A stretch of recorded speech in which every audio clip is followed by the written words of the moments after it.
It is 4:30 in the morning. The sun has not yet risen, and a woman is already on her feet in the dark, her hands plunged into barley dough, while the rest of the family sleeps squeezed into the same room, less than 2 meters away from her. She hasn't lit any lamps. She doesn't need to. She has performed this same movement for 20 years, every day, without exception. She feels the texture of the dough change between her fingers and knows by touch the exact moment to stop kneading. This was life 2,000 years ago, and I guarantee you, almost everything you imagine about this routine is wrong. Because when we think of ancient life, the image that comes to mind is of something primitive, simple, almost empty. But the reality is that a single day in the life of an ordinary family at that time was so full of techniques, survival strategies and rituals that it would make most of us today, with all our technology, seem completely lost. How could a family without a refrigerator, without a clock, without matches, without soap, without running water, manage not only to survive, but to maintain a routine so precise it worked better than an alarm clock? The answer lies in the next few minutes, and it will change the way you see the ancient world. Let's go to Galilee, a region in northern Israel.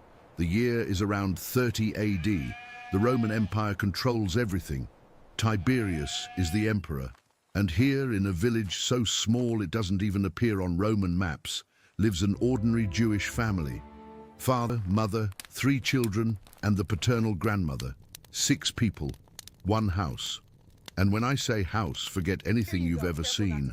Archaeological excavations in Capernaum, Nazareth, and villages around the Sea of Galilee have revealed that the houses of these families had, on average, between 20 and 35 square meters of total area. 35 square meters, that is smaller than most hotel rooms, and 6 people lived there. No partitions, no internal doors, no privacy. The walls were made of basalt stones, stacked without mortar. Dark, irregular stones fitted by hand, with mud and straw filling the gaps.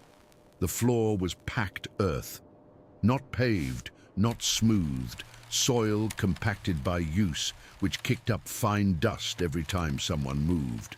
The roof was a layer of wooden beams, covered with intertwined branches, straw, and a crust of dried clay that had to be rebuilt every rainy season, because the water would seep in and dissolve everything.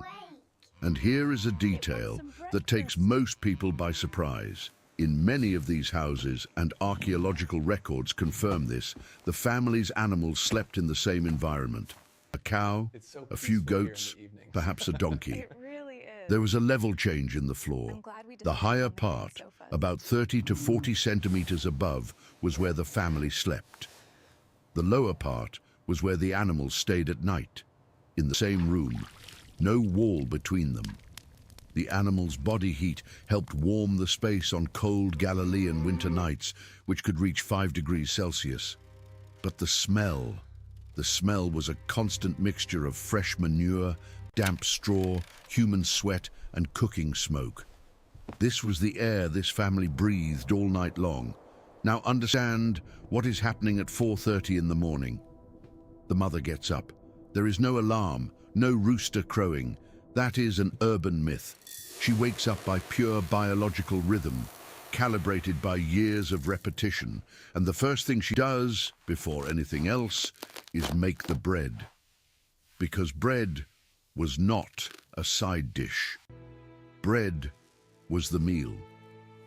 Studies on the ancient Mediterranean diet estimate that between 50% and 70% of all calories consumed by a peasant family came from grains, wheat or barley. Barley for the poorest, wheat for those who had a bit more. This family eats barley. And the process of making bread does not start with the dough. It starts much earlier. It starts with the grinding. And grinding is perhaps the most brutally physical task of the entire day.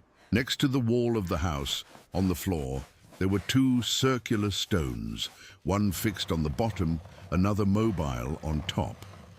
They were between 30 and 50 centimeters in diameter and could weigh 15 kilograms each. The woman would kneel on the dirt floor, place a handful of barley grains in the center of the lower stone, and turn the top stone using a wooden handle fitted into the edge. Turn, turn, turn, stop and add more grains, turn again. Each rotation crushes some grains into coarse flour, full of stone fragments. Yes, stone fragments. Analyses of skeletons from the period show absurd dental wear in practically the entire population. Teeth were literally sanded down from the inside by the sand and microscopic pieces of basalt that mixed with the flour during grinding. By age 30, many adults had teeth worn down almost to the gums. This woman ground grains for an hour and a half every day. Enough to feed 6 people for one day. Tomorrow, all over again. If this level of detail about ancient life impressed you, leave a like now, so this video reaches more people who need to see this. While the mother works on the grinding, the rest of the house begins to wake up, and the awakening of 2,000 years ago was not at all gentle. There is no mattress, there is no pillow as we know it. The family slept on thin mats made of woven reeds, placed directly on the packed earth. Some families with a few more resources had a thick wool cloth on top, but the standard was reeds and earth. The whole body ached in the morning. The back, the hips, the shoulders, everything was stiff, and the cold. In the early hours, even in the Galilean summer, the temperature dropped enough for the family to sleep covered with coarse wool cloaks, the same cloaks they used as clothing during the day. This is why, in fact, Jewish law in Exodus prohibits taking someone's cloak as a pledge for a debt overnight. Because the cloak was a blanket. It was the only protection against the cold. Taking a man's cloak at night was condemning him to not sleep. The father is the next to get up. He rolls up his mat because the space where he slept will be used for something else during the day, and leaves the house before sunrise. The first thing he does is check the animals. The cow needs to be milked. The goats need to be released to graze. The donkey needs to be fed and prepared for work. And here is something few realize. These animals were not property in the modern sense. They were the difference between living and dying. The cow produced milk, which was turned into curds and cheese, the family's main source of protein. The donkey carried the harvest, pulled the plow, and transported water. Losing an animal was not a financial loss, it was an existential crisis. It was the equivalent of you today, losing your job, your car, and your refrigerator at the same time. Now, the sun appears on the horizon, and this moment is not symbolic, it is functional. Because without a clock, without any time-measuring instrument, the sun was literally the only stopwatch that existed. The position of the sun in the sky determined every phase of the day. The Jews divided the period of light into 12 hours, but these hours did not have a fixed 60 minutes like ours. They expanded and contracted according to the season. In summer, when the day was longer, each Jewish hour lasted about 75 real minutes. In winter, when the day was short, each hour shrank to about 45 minutes. This means that when the Gospel of John says that Jesus was crucified at the 6th hour, it is not saying exactly noon. It is saying when the sun was at the highest point in the sky, which could be between 11:30 a.m. and 12:30 p.m., depending on the time of year. Every reference to time in the biblical text works like this. It is solar time, not mechanical time, and this family moved entirely by this clock. When the sun rises, first hour, the heavy work begins. When the sun is at its peak, 6th hour, everything stops. No one works in the midday heat. When the sun begins to go down, 9th hour, the second phase of work begins. When the sun sets, the day is over. Literally, no electricity, no cheap candles, nothing. The darkness was absolute and life stopped.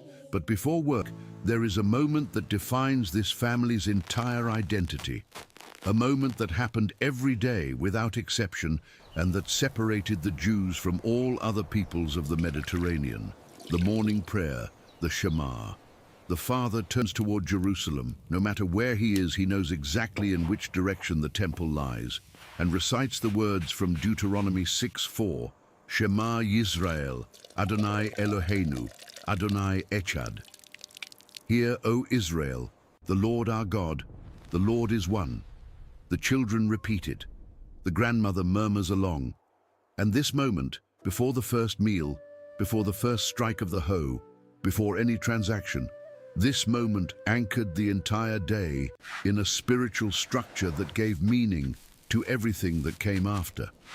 Because understand one thing, for this family, there was no separation between religious and secular. There wasn't normal life on one side and spiritual life on the other. Every act, eating, working, washing hands, harvesting wheat, lighting a lamp, had a corresponding blessing. A short prayer that recognized that the act was only possible because God allowed it.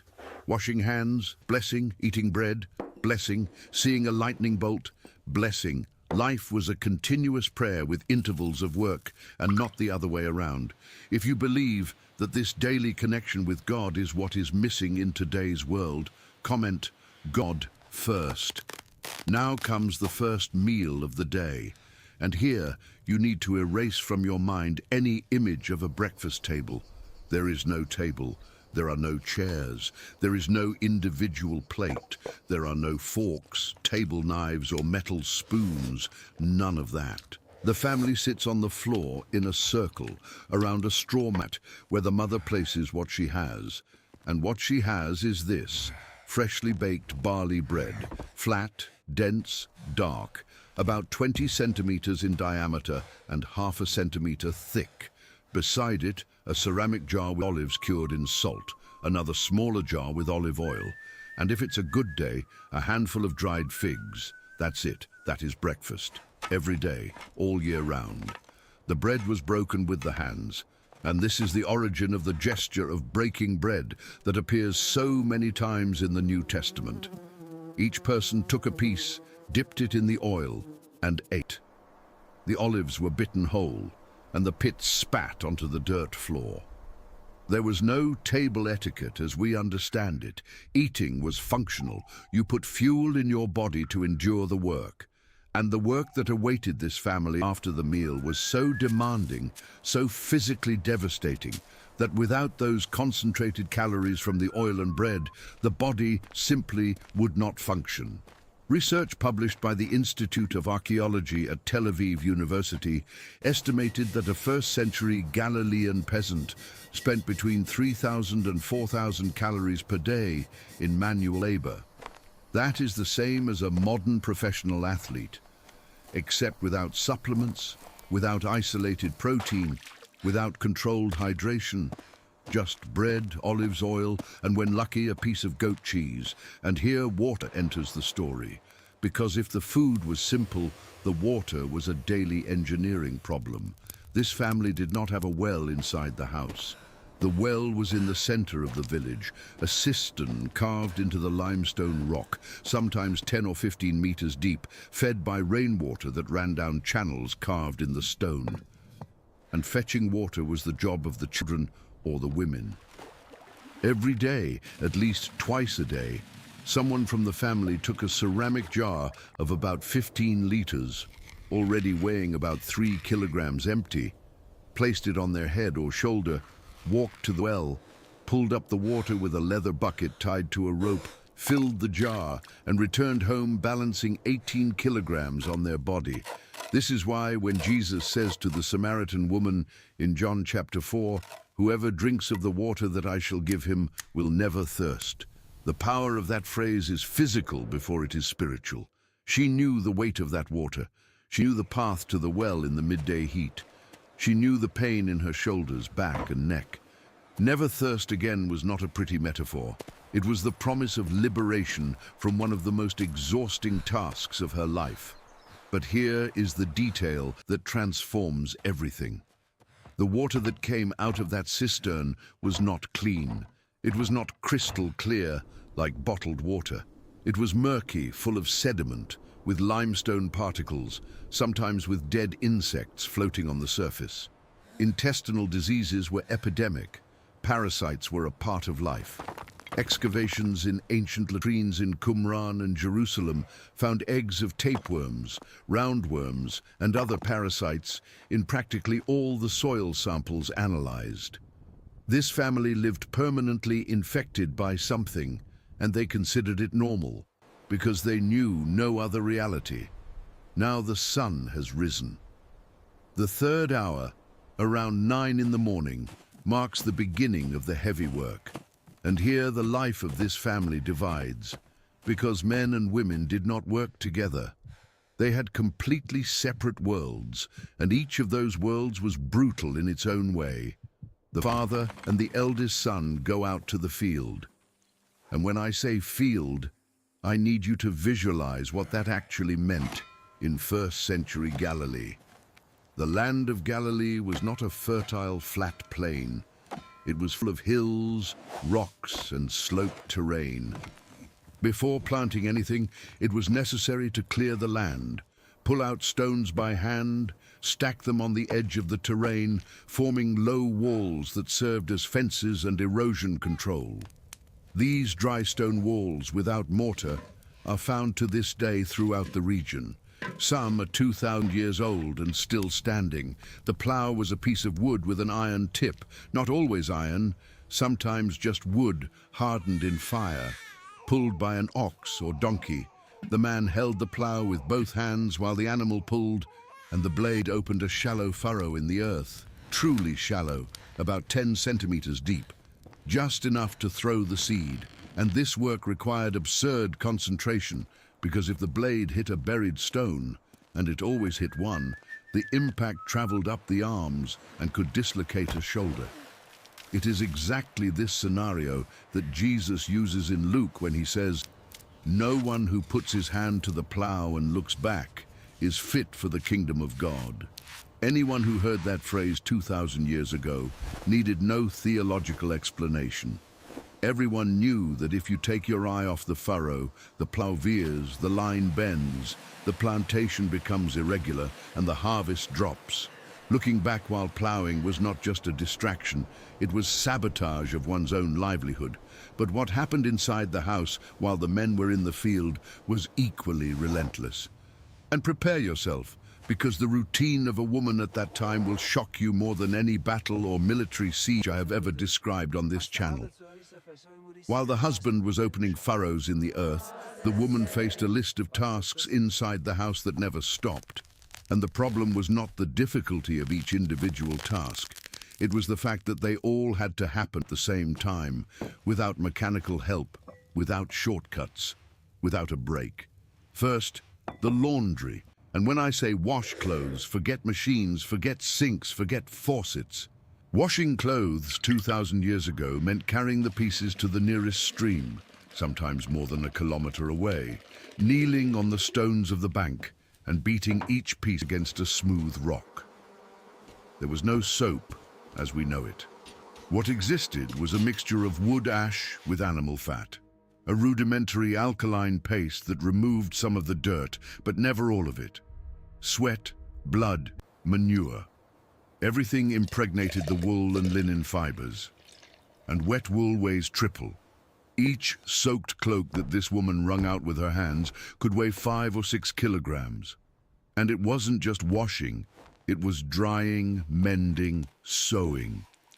Because fabric was expensive.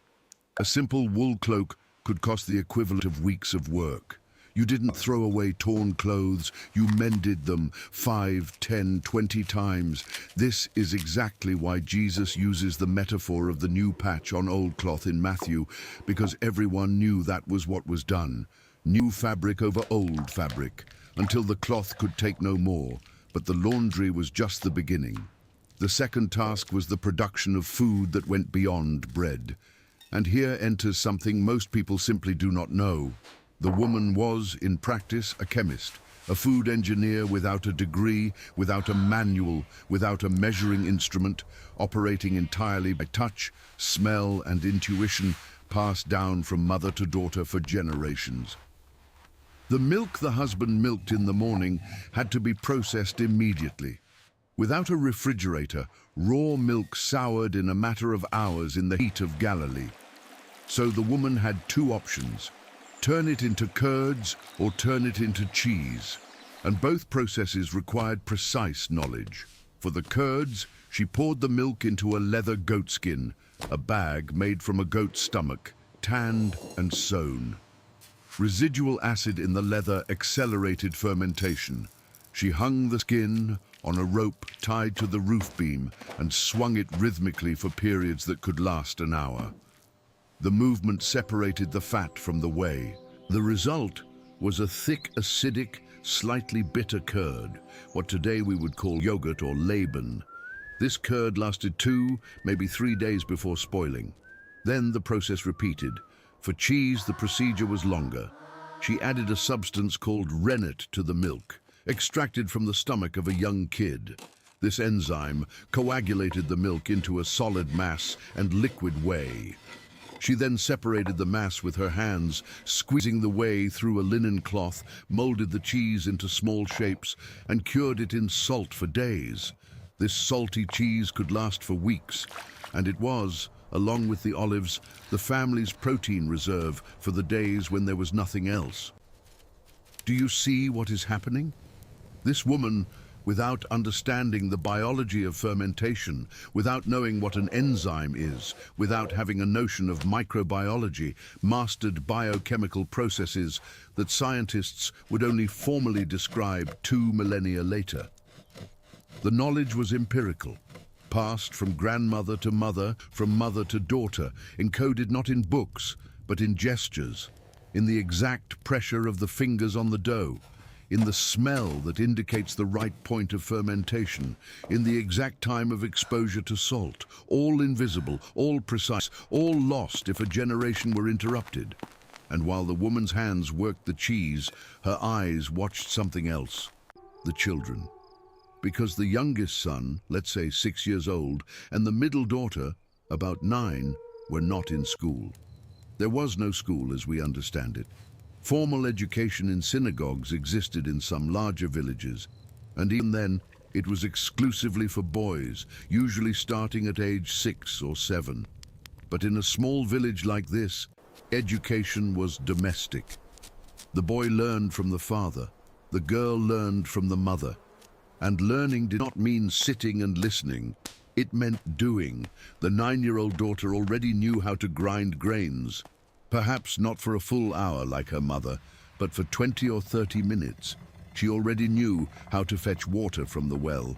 She already knew how to light the clay oven, a conical structure called a tabun, made of clay mixed with straw, 1/2 meter high, where the bread was stuck to the inner wall to bake.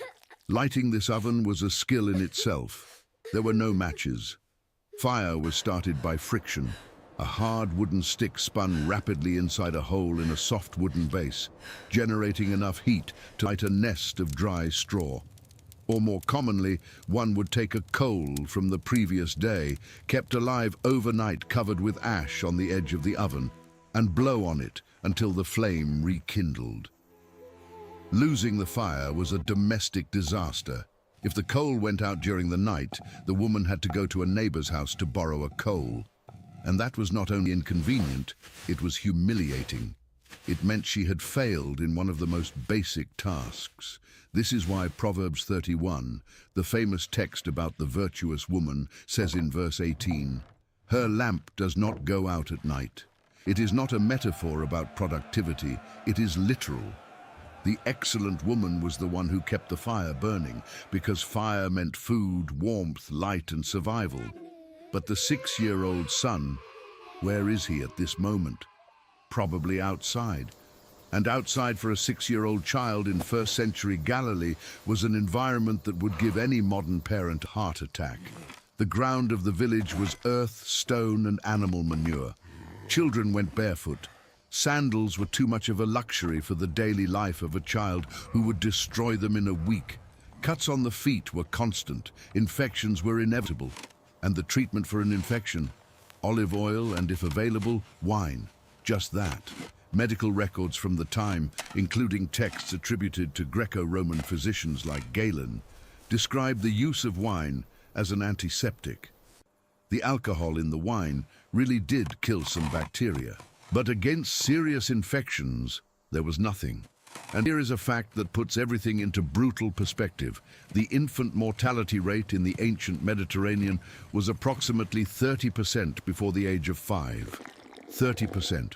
This means that, on average, 1 in 3 children born do not reach their 5th birthday. This family has 3 living children. Statistically, the mother probably had 4 or 5 pregnancies. Those who did not survive were not recorded anywhere. They had no tombstone, they had no certificate. They were buried in the dirt floor around the house, and life went on, because it had to go on. This is why when Jesus says in Mark, "Let the little children come to me," that phrase had a weight that we simply cannot feel today. Children in that culture had no status. They had no rights. They had no social value. They were vulnerable, disposable, invisible. The fact that Jesus stopped what he was doing to give attention to children was not kindness. It was a radical subversion of the social order. Let's return to the field. The sun is now high. The heat is starting to intensify, and the father is in a work rhythm that hasn't stopped since 9 in the morning. But he is not alone in the field. And this is another detail that changes the mental image most people have. Agriculture in first-century Galilee was not a solitary activity. The lands around the village were divided into family plots, often side by side, with no fence between them. The boundary of each plot was marked by stones placed at the corners, the famous boundary stones that Mosaic law in Deuteronomy forbids moving. Moving a neighbor's boundary stone was considered one of the most serious crimes in society because it was stealing land, and land was life. So while this father plowed his plot, beside him, perhaps 5 or 10 meters away, another man plowed his, and beside that one, another. They saw each other, they heard each other, they exchanged short words between strokes about the quality of the soil, about the rain that didn't come, about the price of grain in the market of Sepphoris. This field was, at the same time, a workplace and a social network. Information circulated there. Gossip, news, warnings. If a Roman patrol had been seen on the road, it was in the field that everyone found out first. And speaking of Rome, the Roman presence was not abstract for this family. It was concrete, material, painful, because with every harvest, a portion of what this father produced went straight into Rome's coffers. The tax system was an extraction machine that operated in multiple layers, and each layer took a piece. First, the imperial tribute, a percentage of production that went to Rome collected by the publicans, the tax collectors mentioned dozens of times in the Gospels. Second, the temple tax, the religious tithe due to Jerusalem, 10% of agricultural production required by the law of Moses. Third, local taxes collected by Herod Antipas, the tetrarch of Galilee, who maintained a luxurious court in Tiberias, financed by the sweat of these peasants. Adding it all up, historians like Gildas Hamel and Sean Frein estimate that between 35% and 40% of everything a peasant family produced was taken in taxes, tributes, and religious obligations. 40%. This family worked from sunrise to sunset to produce food, and almost half disappeared before it reached the table.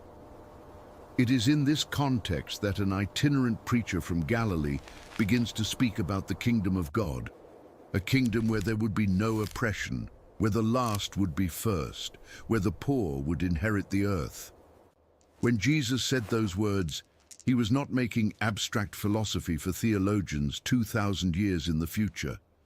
He was speaking directly to these men, to these fathers bent over the plow with aching arms, who saw half of their sweat taken away by soldiers and collectors. The kingdom of God was, before anything else, a promise of justice for those who had never known it. And then, suddenly, everything stops. The sun reaches the highest point in the sky. The 6th hour, and the heat becomes unbearable. In the Galilean summer, the temperature at noon could exceed 35 degrees Celsius. Without enough trees for shade in the open fields, without any protective structure, the sun beat directly on the head and shoulders. Dehydration was rapid and deadly if ignored. So the work stopped. Everyone stopped, not out of laziness, out of survival. The father and the eldest son dropped their tools, sought the shade of a stone wall or a solitary fig tree, and ate the second meal of the day. And this meal was even simpler than breakfast. Bread that the mother had baked at dawn, now already cold and hardening. A handful of olives, a sip of water from the leather canteen that was already warm and tasted of the tanning process. Perhaps a piece of that salty cheese. And there, sitting in the thin shade, with sweat drying on their skin and their bodies exhausted, they rested. They didn't talk much. The fatigue was too great. The father might nap for 20 or 30 minutes with his cloak pulled over his face to protect from the sun. The son leaned against the wall and looked at the empty sky. This interval lasted about 2 hours, from the 6th hour to the 8th hour, roughly from noon to 2 in the afternoon, and afterward the work resumed. But while the father rested in the field, inside the house, rest was a luxury the woman could not afford, because noon was exactly the moment when she needed to perform one of the most physically brutal tasks of the domestic routine, fetching water. Again, the water that had been brought at dawn was already used. For the bread dough, for the milk, for washing hands before the morning meal, for the children to drink. The jar was empty, and in first-century Galilee, an empty jar meant a walk. The well or the village spring was, on average, between 300 meters and a kilometer from the house, depending on the size of the settlement and the topography. And the woman did not go empty-handed. She carried a ceramic jar on her head, called in Hebrew a cad, which, empty, already weighed between 3 and 5 kilograms. Full of water, it reached 20 kilograms. 20 kilograms balanced on the head, without a handle, without a support, just a ring of fabric rolled over the top of the skull to distribute the weight. And she walked like that. On the way there, with the empty jar. On the way back, with 20 kilograms on her head, over irregular terrain, often with a child on her hip and another walking beside her holding the hem of her tunic. This scene is so everyday, so absolutely common, that the Gospel of John uses it as the backdrop for one of the most important encounters in the New Testament. John 4:7, Jesus meets the Samaritan woman at the well, and the text says it was about the 6th hour, noon. Exactly this time, but the crucial detail is that most women fetched water early in the morning or late in the afternoon during the cooler times. Going at noon meant going alone. It meant avoiding the other women. And scholars interpret this as a sign that the woman was marginalized in the community, precisely for having had 5 husbands, as the text reveals. The trip to the well was not just a task. It was a social event. A space for female coexistence, the equivalent of the village's social network. Women met there, exchanged information, gossiped, laughed, complained. It was the only moment of the day when they stepped out of the isolation of the house and connected with other women. To be excluded from that moment was to be excluded from the community. Let's return to the field. It's 2 in the afternoon, maybe a bit later. The heat slowly begins to yield. Not much, but enough for the work to restart. And now the type of work changes. The father already plowed in the morning. Now, in the afternoon, the focus is different depending on the season. If it was planting season, between October and December, after the first rains, he sowed. The method was simple and ancient. The hand dipped into a linen bag tied at the waist, withdrew a handful of seeds, and cast them to the ground in a wide, rhythmic motion. Left, right. Each handful covered a strip of ground, and the sower walked in parallel lines along the plot, trying to maintain a uniform distribution.